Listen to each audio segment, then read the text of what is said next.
இந்தியாவுக்கும் ரஷ்யாவுக்கும் நடுவில் நடந்த அந்த மீட்டிங் அப்படிங்கிறது ஒரு பெரிய பேசும் பொருளா குளோபல் நியூஸா போயிட்டு இருக்கு. இன்டர்நேஷனல் பொலிட்டிகல்ஸ் அளவுக்கு போயிட்டு இருக்கு அப்படிங்கிறதுல மாற்றுக்கிறது கிடையாது.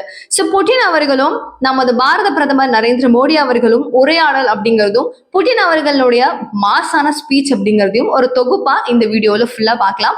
மிஸ் பண்ணிடாதீங்க, லாஸ்ட் எண்ட் வரைக்கும் ஸ்கிப் பண்ணாம பாருங்க. இன்ட்ரெஸ்டிங்கான பல விஷயங்கள் இருக்க போது. தீபே ஸ்பீக்ஸ் அப்படிங்கிற இந்த சேனலை ஆதரிச்சு ஒரு நல்ல சப்போர்ட் கொடுத்துட்டு வந்துட்டு இருக்கிறவங்க எல்லாருக்கும் ஒரு பெரிய நன்றி. அண்ட் இதுக்கப்புறம் உங்களுடைய சப்போர்ட் அப்படிங்கிறதையும் நான் எதிர்பார்க்கிறேன். உள்ள வீடியோவில் போலாம். என்னெல்லாம் அவர் பேசியிருக்காரு அப்படிங்கிற எல்லா விஷயத்தையும் பார்ப்போம். புட்டின் அவர்களுடைய வருகை அப்படிங்கிறது உலக நாடுகள் எல்லாரும் திரும்பி பார்த்துட்டு இருக்காங்க. ஏன்னா உலக தலைவர்கள் யாரை போயிட்டு புட்டின் அவர்கள் மீட் பண்ணாலும் ஜஸ்ட் ஹேண்ட் ஷேக் அப்படிங்கிறது மட்டும் தான் இருக்கும். ஆனா நமது இந்திய பாரத பிரதமர் நரேந்திர மோடி அவர்களை பார்க்கும்போது அந்த ஹேண்ட் ஷேக் அப்படிங்கிறத தாண்டி அவரை கட்டி அணைச்சி அந்த ஒரு லவ் அப்படிங்கிறதையும் அந்த ஃப்ரெண்ட்ஷிப் அப்படிங்கிற அந்த பாண்டையும் அவங்க பரிமாறிக்கிறாங்க இல்லையா.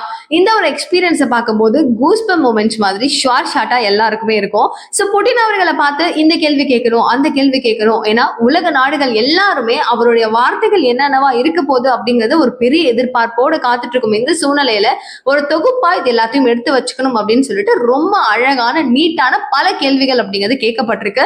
முக்கியமான முதல் கேள்வி, சாகா வரம் அப்படிங்கிறது புட்டின் அவர்களை நோக்கி நிறைய பேர் கேட்கணும் அப்படின்னு நினைச்சிட்டு இருந்தாங்க. பிகாஸ் அந்த ரிசர்ச் அப்படிங்கிறது ரஷ்யால ரொம்ப அளவுக்கு போயிட்டு இருக்கு. இவரும் அதெல்லாம் அந்த மாதிரி ட்ரீட்மெண்ட்ஸ் அந்த பேசிஸ்ல இவரும் நிறைய எடுத்துக்கிட்டாரு. ஏன்னா அவருடைய உடல்நலம் ரொம்ப பாதிக்கப்பட்டு அவர் இன்றோ நாளைக்கோ அப்படிங்கிற அளவுக்கெல்லாம் உக்ரைனுடைய அதிபர் எல்லாம் பேசியிருந்தாரு இல்லையா. இந்த எல்லா சூழ்நிலையும் தாண்டி அவருடைய வயதும் அவ்வளவு இருக்கும்போது எல்லாத்தையும் அவரு டாலரேட் பண்ணி இருக்காரு அப்படின்னா பெரிய விஷயம். ஸோ அவர்கிட்ட முதல்ல இந்த இம்மார்டலிட்டி அப்படிங்கிற சாகா வரம் பற்றி கேட்கணும் அப்படிங்கிற ஒரு பெரிய ஆசையில எல்லாரும் இருந்தாங்க. இதற்காக அவர் கூறக்கூடிய பதில் என்னவா இருக்கு அப்படின்னா, எல்லாத்தையும் தாண்டி இந்த சாகா வரமோ இது எல்லாத்தையும் தாண்டி கடவுள் அப்படிங்கிறவர் கண்டிப்பா இருக்கிறாரு. நமக்கு உடம்பு சரியில்லை, ஏதாவது பிரச்சனைகள் வருது அப்படிங்கும் போது முன்னாடி மாதிரி இப்ப கிடையாது. டெக்னாலஜிஸ் அண்ட் ட்ரீட்மெண்ட்ஸ் எல்லாமே வேறையா மாறுபட்டு இருக்கும் சூழ்நிலையில நம்மளுடைய லைஃப் அப்படிங்கிறது ப்ரொலாங் பண்ணி கொண்டு போக முடியுது. என்னன்னா டெக்னாலஜி அது ரீசன். நம்ம என்னதான் ஒரு ரிசர்ச்ல இருந்தாலும் அதெல்லாம் ரொம்ப சாத்தியமா அப்படின்னு கேட்டீங்கன்னா கிடையாது. என்னைக்காவது ஒரு நாள் இறப்பு அப்படிங்கிறது வந்துதான் ஆகும். இது எல்லாத்தையும் தாண்டி கடவுள் அப்படிங்கிறவர் இருக்காரு அப்படிங்கிற வார்த்தையோட அவர் ரொம்ப சுமூகமா முடிச்சுட்டாரு. ஏன்னா அந்த கார் அப்படிங்கிறத பத்தி சொல்லிதான் ஆகணும். புட்டின் அவர்களுடைய கார் அப்படிங்கிறது ஒரு பேய் மாதிரி, ஒரு கோஸ்ட் மாதிரி. யாரு என்ன பண்ணாலும் அந்த கார்ல அவர் உள்ள இருந்தார் அப்படின்னா அழிவுன்றது புட்டினுக்கு கிடையவே கிடையாது அப்படின்னு சொல்லக்கூடிய அந்த கார்ல நமது பாரத பிரதமர் நரேந்திர மோடி அவர்களும் சேர்ந்து டிராவல் பண்ணி ரெண்டு பேரும் சேர்ந்து உட்கார்ந்துட்டு போன அந்த கிளிப்ஸ் அப்படிங்கிறது இணையதளத்துல இன்னைக்கு வைரல் ஆயிட்டு இருக்கு. இதை பார்த்ததுக்கு அப்புறம் அண்டை நாடுகள் ஐயோ அப்படின்னு சொல்லிட்டு தலையிலையும் மார்னையும் கொட்டிக்கிட்டு அடிச்சுட்டு கிடக்குறாங்க அப்படிங்கிற கூடுதல் விவரங்களையும் நம்ம பேசுவோம். அடுத்ததா இந்த பிரிக்ஸ் அப்படின்னு சொல்லக்கூடிய இந்த கரன்சி பத்தி கேள்விகள் அப்படிங்கிறது ரொம்ப அதிக அளவுல இருந்துச்சு. இப்போ அமெரிக்கா ரொம்ப லீடிங்கா வெயிட்டிங்ல இருக்காங்க. அந்த பிட் காயின்ஸ் அப்படிங்கறது ரிலீஸ் பண்ணிட போறாங்க. ரஷ்யா ரிலீஸ் பண்ண போறாங்களாமே. ஐயோ அது வந்துருச்சுன்னா அப்ப நம்மளுடைய எல்லாமே டவுன் ஆயிடுமா, என்ன என்ன அப்படிங்கிற மாதிரி நிறைய விதமான அவங்க டிப்ரெஷன்ஸ்ல இருந்தாங்க. இன்னைக்கு இந்த கேள்வி கேட்கும் போது சொல்லு புட்டின் சொல்லு அப்படிங்கிற ஆர்வத்துல அண்டை நாடுகள் இருந்திருப்பாங்க. ஆனா அந்த நேரத்திலயும் அவரு அதை ரொம்ப ரொம்ப ரொம்ப அழகா கையாண்டாருங்க. அவர் சொல்ற விஷயம் என்ன அப்படின்னு கேட்டீங்கன்னா, மேற்கத்திய நாடுகள் எல்லாருமே இந்த விஷயம், அதாவது எங்களுடைய காயின்ஸ் அப்படிங்கறத எதிர்க்கிறாங்க. நாங்க எதுக்கு செய்யறோம் அப்படி அப்படின்னு சொல்லி எதிர்த்துட்டு தான் இருக்காங்க. ஆனா நாங்க இப்பவே அந்த காயினை அறிமுகம் செஞ்சு அது ஒரு ட்ரேட் அப்படிங்கறத வர வைக்கணும், வர்த்தகத்தை மாற்றணும் அப்படிங்கிற தேவை எங்களுக்கு இப்ப கிடையாது அப்படிங்கிற விஷயம் ரொம்ப தெளிவா சொல்லிட்டாரு. இதன் மூலமா நம்மளுக்கான பாயிண்ட் என்ன, பிரிக்ஸ் அப்படிங்கிற இந்த கரன்சி மேட் பண்ணப்பட்டு இருக்கா அப்படின்னு கேட்டீங்கன்னா அப்சல்யூட்லி எஸ். இந்த காயின் அப்படிங்கறது ரொம்ப அளவுல இந்த கரன்சியை அழகா ரெடி பண்றாங்க. இட் மேபி எப்ப வேணா மார்க்கெட்டுக்கு வரலாம் அப்படிங்கிறதும் கூடுதலான ஒரு விவரம். இது இப்பதாங்க ரிலீஸ் பண்ண போறோம் அப்படின்னு சொல்லிட்டாங்கன்னா இப்ப அமெரிக்கா ரொம்ப தெளிவா, மற்ற நாடுகள் ரொம்ப ரொம்ப தெளிவா அவங்களுடைய பிளான்ஸ் எல்லாத்தையும் அவங்க பிளான் பண்ணி வச்சுப்பாங்க. இந்த விஷயம் எல்லாம் நடக்கக்கூடாது, இது எதுலயும் போய் சிக்க கூடாது அப்படின்னா அப்படியே காய எங்கேயும் அசையாம ஆடாம நகர்த்திட்டு போயிட்டு வின்னிங் பொசிஷன்ல வைக்கணும் அப்படிங்கிறது தான் புட்டின் அவர்களுடைய ஒரு மிகப்பெரிய ஐடியாலஜியா இருக்கு. இது நான் ஏன் சொல்றேன்னா, ரஷ்யாவுக்கு எதிராக ஆல்ரெடி அமெரிக்கா நிறைய விதமான சதிகள் அப்படிங்கிறது செய்துட்டு இருக்கிறாங்க. இது பொறுமையா வளரட்டும் இந்த நாடு, அதெல்லாம் ஒரு பெரிய அளவுக்குலாம் வளர்ச்சி எல்லாம் கொடுத்துடவே கூடாது, நம்ம அடிச்சு ஒழிச்சிடணும் அப்படின்னு நினைச்சிட்டு இருக்கிற அமெரிக்காவுக்கு கொஞ்சம் நம்ம அடக்கி வாசிக்கிற மாதிரியே தெரியணும். ஆனா நம்ம டப்புன்னு முன்னாடி வந்துடணும் அப்படின்னு சொல்லிட்டு ரொம்ப அளவுக்கு தெளிவா என்ன பண்றாரு அப்படின்னா, நம்ம முன்னாடி சொன்ன மாதிரி புட்டின் அவர்களுடைய காயின் அகற்றல் அப்படிங்கிறது இருக்கு.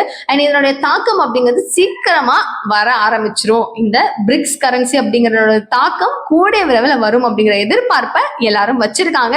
அந்த அளவுக்கு இல்லப்பா அவர் ஒண்ணுமே பண்ண மாட்டாருப்பான்ற மைண்ட் யாருக்கும் கிடையாது.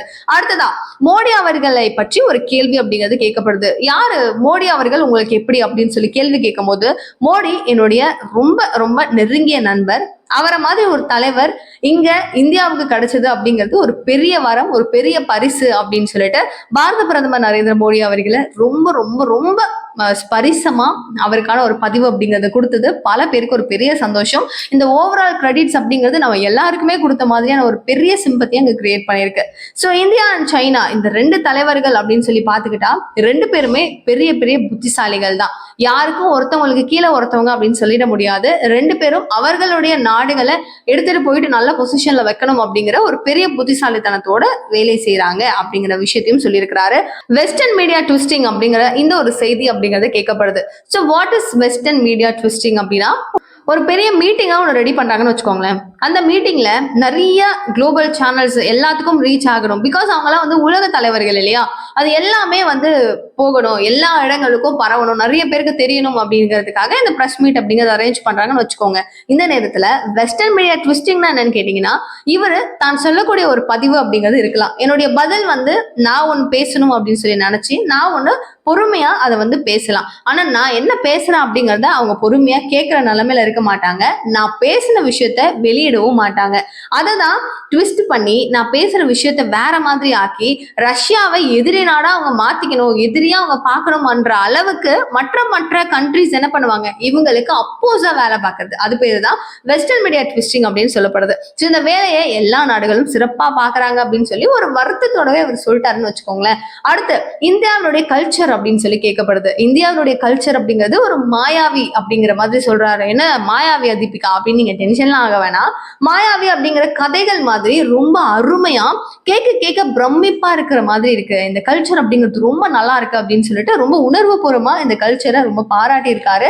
இது கூடவே டின்னர் டிப்ளமசி அப்படின்னு சொல்லக்கூடிய அந்த உணவு பரிமாற்றம் அப்படிங்கிற முறை நம்ம மோடி அவர்களும் சரி புட்டின் அவர்களும் சரி சேர்ந்து ஒன்னா உட்கார்ந்து அந்த மேஜையில நமது டைப் ஆஃப் ஃபுட்ஸ் எல்லாத்தையுமே அவர் சாப்பிட்றாரு, அந்த ருசியை அனுபவிக்கிறாரு. அவங்களுடைய அந்த சாப்பாடு போடும் முறை, இந்த முறைகள் எல்லாம் பார்த்து அவர் ரொம்ப அந்த கல்ச்சர் எல்லாம் பார்த்து வியந்து ரொம்ப நல்லா இருக்கு அப்படின்னு சொல்லி ஃபீல் பண்றது தான் இருக்கு இல்லையா.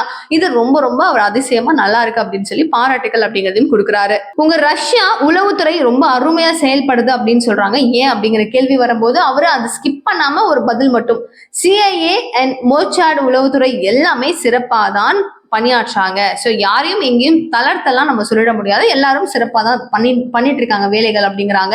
அண்ட் ட்ரேட் அப்படின்னு சொல்லி வரும்போது இப்போ வரைக்கும் இன்டர் கவர்மெண்டல் அக்ரிமெண்ட்ஸ் அப்படிங்கிறதும் அண்ட் ஓவர் 15 கமர்ஷியல் மோசஸ் அப்படின்னு சொல்லப்படுற இந்த அக்ரிமெண்ட்ஸ் எல்லாத்தையும் என்ன பண்ண போறாரு, நம்ம பாரத பிரதமர் அவர்களும் புட்டின் அவர்களும் சேர்ந்து அக்ரிமெண்ட்ஸை சைன் பண்றதுக்கான வாய்ப்புகள் பல இன்னையோடு முடிஞ்சிருக்கும் அப்படின்னு சொல்லப்படுது.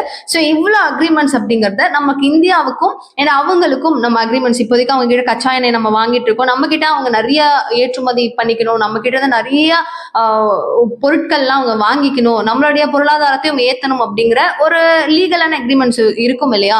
இது என்னென்ன விவரங்கள் அப்படிங்கிறது நெக்ஸ்ட் வீடியோல நான் ஃபுல்லா டீடைல்ஸ் வந்ததுக்கு அப்புறம் கவர் பண்றேன். பட் அஃப்கோர்ஸ் இப்போ இந்த கமர்ஷியலான அக்ரிமெண்ட்ஸ் அப்படிங்கிறதுலாம் நிறைய மோர் தென் ஒரு 10 அக்ரிமெண்ட் மேல சைன் பண்ண போறதாக தான் தகவல் இருக்கு.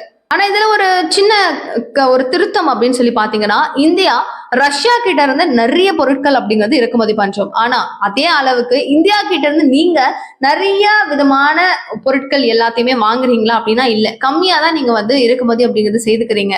இது ரொம்ப கம்மியா இருக்கு, கொஞ்சம் அந்த மார்ஜின் ஏத்துங்க அப்படின்னும் போது கூடிய விரைவில் அதற்கான வேலைகள் என்னென்ன அப்படிங்கிறதையும் நாங்க சீக்கிரமா செய்ய ஸ்டார்ட் பண்ணுவோம். எங்கேயாவது நாங்க வாங்குறத உங்ககிட்ட இருந்து வாங்க முடியுமா, உங்களுடைய பிளேசஸ்ல இருந்து உங்களுடைய ஒரு வருவாயும் நாங்க ஈட்ட முடியுமா, உங்களுக்கான ஒரு பினான்சியலையும் வந்து நாங்க ஏற்றி கொடுக்க முடியுமா அப்படிங்கிற பொருளாதார டீடைல்ஸ் எல்லாம் நான் பாக்குறேன் அப்படின்னு சொல்லிட்டு அவரு அதற்கான ஒரு தொடக்க புள்ளியையும் வந்து ஸ்டார்ட் பண்ணியிருக்காரு.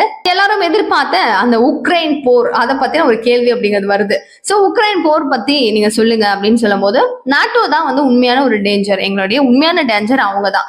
சோ எங்களுக்கு எதிராக செயல்படுறது மட்டும்தான் எங்களுடைய வேலை அப்படிங்கிறது தான் அவங்க உக்ரைன் ஆகட்டும், அவங்க கூட இருக்கிற சக நாடுகள் ஆகட்டும், எல்லாரும் சேர்ந்து ஒரு பெரிய அளவுல ஒரு வேலையா செய்துட்டு இருக்காங்க. சரி, ஓகே சார், இப்ப இந்த யுத்தம் அப்படிங்கிறது எப்பதான் முடியும்? இந்த யுத்தத்தை நான் தொடங்கல, நான் தொடங்கி வைக்கல. என்னுடைய மக்களை நான் பாதுகாக்கணும் அப்படின்னா நான் என்ன செய்யணும்? என்னுடைய மக்களுக்கு எந்த பிரச்சனையும் வரக்கூடாதுன்னா நான் என்ன செய்யணும்?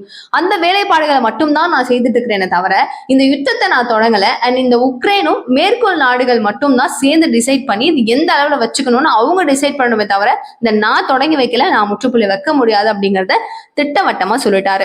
அண்ட் அடுத்ததா, அமெரிக்கா இந்தியாவுக்கு எந்த அளவுக்கு ஒரு இக்கட்டான சூழ்நிலையை கொடுத்துட்டு இருக்காங்க அப்படிங்கிறது எல்லாருக்கும் தெரியும். நம்ம அவங்க கிட்ட ஆயில் அப்படிங்கறத இறக்குமதி பண்ணிட்டு இருக்கோம் ரஷ்யா கிட்ட இருந்து.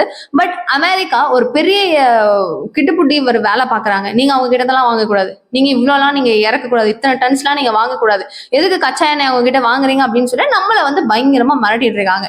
இந்த விஷயம் பத்தி கேட்கும் போது புட்டின் என்ன சொல்றாரு அப்படின்னா, நியூக்ளியர் ஃபியூயல் அப்படின்னு சொல்லக்கூடிய இந்த ஒரு பொருளை அமெரிக்காவுக்கு அதிகமா நாங்க தான் கொடுக்குறோம். எங்க கிட்ட இருந்து அமெரிக்கா நியூக்ளியர் ஃபியூல் எவ்வளவு வாங்கிக்கிறாங்க, கச்சா எண்ணெய் எங்க கிட்ட இருந்து வாங்கிக்கிறதுல இப்போ அவங்களுக்கு என்ன பிரச்சனை? இது எப்படி அவர் கேட்க முடியும்? அவருக்கு கேட்கறதுக்கு என்ன யோகிதா இருக்கு அப்படின்னு சொல்லிட்டு செம்மையா புரண்டு இருக்கிறாரு அவரு. இது வந்து ட்ரம்ப் அவர்களுக்கு ஒரு பெரிய ஒரு இடியா தான் இருந்திருக்கும், அவருக்கு பெரிய அடியா தான் இருந்திருக்கும், மாற்றுக்கிறதே கிடையாது. என்னன்னா அவரு இப்படி ஒரு பெரிய இன்டர்நேஷனல் சேனல்ல உலக நாடுகளே பாக்குற நேரத்துல என் பேர் இப்படி அசிங்கப்படுத்தி விட்டாரே அப்படிங்கிறது இருக்கும். அவங்களுக்கு தெரியணும் அப்படிங்கிறதுனாலதான் இவங்க சொல்றதும். ஏன்னா நீங்க வந்து நியூக்ளியர் ஃபியூல அழகா வாங்கிக்கிறீங்க எங்க கிட்ட இருந்து, அதே மாதிரி எங்க கிட்ட இருந்து இந்தியா கச்சா எண்ணெயை வாங்கிக்கிறதுல உங்களுக்கு என்ன பிரச்சனை? அதை சொல்றதுக்கு உனக்கு என்ன யோகிதா இருக்கு அப்படின்னு அவர் கேட்கிறாரு. தெளிவான பாயிண்ட் தானே, அவர் ஃபீல் பண்ணாலும் ஃபீல் பண்ணிட்டு போட்டோம் அப்படின்றது தான் நம்மளுடைய பாயிண்ட்டும். ஆனா அவர் கேட்ட கேள்வி செமையா இருந்துச்சுன்னு சொல்லிட்டு இப்போ எல்லாருக்கும் ஒரு பெரிய சந்தோஷம். அண்ட் அடுத்ததா, இன்டர்நேஷனல் மீடியா ஃபுல்லாவே இதுதான் பேசிட்டு இருக்காங்க அப்படிங்கறத எல்லாரும் அவருக்கு டெலிகாஸ்ட் பண்ணக்கூடிய ஒரு சுச்சுவேஷனா இருக்கும்போது அவருக்கும் அது தெரியும். எல்லாரும் நம்மளுடைய இந்த பிரஸ் மீட் எப்படா அப்படிங்கறதான் பார்த்துட்டு இருப்பாங்க.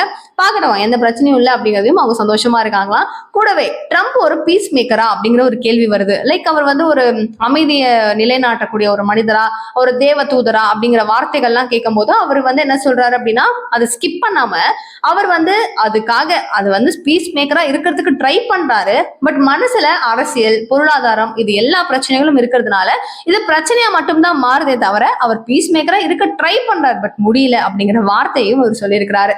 அண்ட் ரஷ்யா, இந்தியா இவங்களுடைய நட்பு அப்படிங்கிறது எந்த நாட்டுக்காவது எதிரியா மாறுதா? உலக நாடுகள், உலக அரசியல்களுக்கு வேற ஏதாவது எதிரியா மாறுதா இந்த நட்புன்னு கேட்டா அதெல்லாம் அப்சல்யூட்லி கிடையவே கிடையாது. Not against any countries. இந்த ஒரு ஃப்ரெண்ட்ஷிப் அப்படிங்கிறது இந்தியாவுக்கும் ரஷ்யாவுக்கும் இருக்கிற இந்த நட்பு எந்த நாடுக்கும் கெட்டது தீமையா விளைவிக்கிறதுக்கு கிடையவே கிடையாது. இந்த நட்பு எந்த நாட்டுக்கும் எதிரி கிடையவே கிடையாது அப்படிங்கறத தெளிவா ப்ரூவ் பண்ணிருக்காரு. இவங்களுடைய நாடு growth ஆகணும், எங்களுடைய நாடு growth ஆகணும், எங்களுக்கு உங்களுடைய ஹெல்ப் வேணும், உங்களுக்கு எங்களுடைய ஹெல்ப் வேணும், மாத்தி மாத்தி நம்ம ரெண்டு பேருக்கும் நம்மளோட தேவைகள் அப்படிங்கிறது இருக்கும் சூழ்நிலையில நம்ம இந்த ஃப்ரெண்ட்ஷிப்பான ஒரு கோலை எப்பவுமே கண்டினியூ பண்ணிக்கலாம் அப்படிங்கிறது தெளிவா உலக அரசியல் நாடுகளுக்கும் புரிய வச்சிருப்பாரு. அண்ட் உக்ரைனும் ஒரு 40 கண்ட்ரிஸ் அப்படிங்கிறவங்க சேர்ந்து எங்களை அழிக்கிறது மட்டும்தான் அவங்களுடைய பெரிய குறிக்கோள், ரஷ்யாவை தூக்கிடணும் அப்படிங்கிறது மட்டும்தான் ஒரு குறிக்கோளா சுத்துறாங்க. அது வந்து உலக நாடுகள் இப்ப இவங்க எல்லாம் கூட்டணியா நாலு கண்ட்ரிஸ் கூட சேர்றாங்கன்னா ஒரு கண்ட்ரியை அழிக்கிறதுக்காக கூடுறாங்க அப்படின்னா இவங்க வந்து ஆபத்து.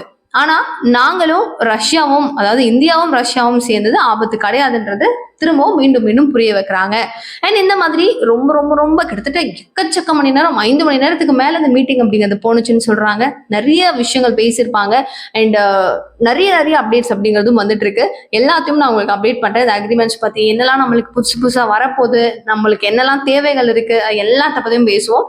அண்ட் இவ்வளவு நேரம் பார்த்திருக்கீங்க அப்படின்னா ஏதாச்சும் எனக்காக கமெண்ட் பாக்ஸை போட்டுட்டு போனீங்கன்னா நான் ஓகே, இவங்க இவ்வளவு தூரம் வாட்ச் பண்ணிருக்காங்க அப்படிங்கிறத நான் பார்ப்பேன். ஸோ நிறைய விஷயங்கள் பேசலாம், நிகழ்கால நிகழ்வுகள் எல்லாத்தையும் தெரிஞ்சுக்க சேனலை சப்ஸ்கிரைப் பண்ணிக்கோங்க. தேங்க்யூ ஸோ மச் ஃபார் வாட்சிங் திஸ் வீடியோ. பாய்.